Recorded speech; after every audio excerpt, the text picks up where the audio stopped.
Bonjour à tous, vous le savez, dans Waldorado, on met en avant des postes à pourvoir, mais également des métiers en pénurie. Et cette semaine, c'est celui de boucher, mais pas n'importe quel boucher. Il faut du savoir-faire et de la maîtrise, et ici à Gerpine, ils en ont. Venez.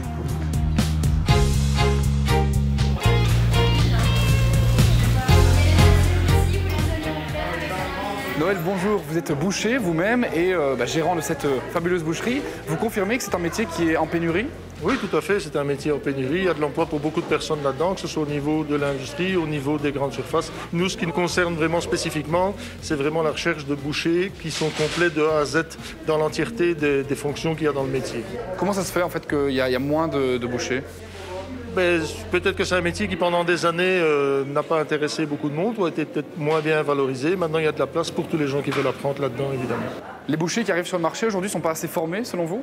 Oui, leurs profils ne correspondent pas toujours parce que certaines personnes ont eu des formations mais n'ont pas eu le temps d'apprendre tout. Donc oui, ils sont sortis avec un diplôme mais n'ont pas la maîtrise de l'entièreté du métier. D'autant qu'ils n'ont pas toujours l'occasion d'avoir de l'expérience dans de la découpe complète, tout ce qui est les différentes catégories d'animaux, ainsi que dans tout ce qui est la transformation complète, salaison, charcuterie, produits finis.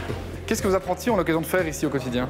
Oh, ils font un peu de tout, que ce soit au niveau découpe complète, du bœuf, du veau, du porc, de la volaille, de l'agneau, ainsi que tout ce qui est salaison, charcuterie, donc tout ce qui est saucisson, saucisses sèches, mais également des produits transformés et cuits comme des cervelas, des saucissons polonais, les jambons cuits, les pâtés et autres charcuteries.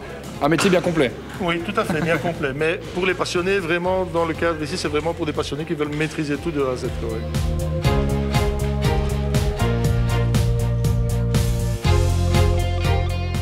Bon, je viens d'apprendre un truc, il paraît qu'un couteau bien aiguisé est moins dangereux qu'un couteau pas très bien aiguisé, c'est ça ? C'est bien ça, en effet. Lorsque le couteau est moins bien aiguisé, on a tendance à plus forcer dessus. Et si on force dessus qu'un morceau de viande part, on peut vite avoir le couteau dans le bras ou le ventre ou un de nos membres. C'est jamais arrivé ? Pour l'instant, non. Okay. J'ai encore cette chance-là.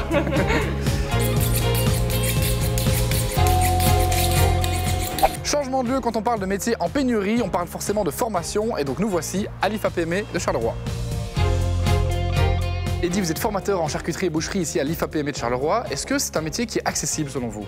Bien sûr, avec la motivation qui suit, il n'y a pas de problème. Il y a plein de débouchés, donc ils peuvent se lancer. La formation dure combien de temps ?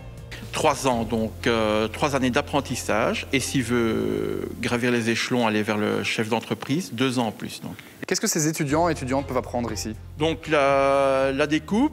Et alors aussi persévérer, la finesse aussi, séparer plus les pièces, fignoler les charcuteries, voilà. Le patron ne sait peut-être pas donner son temps.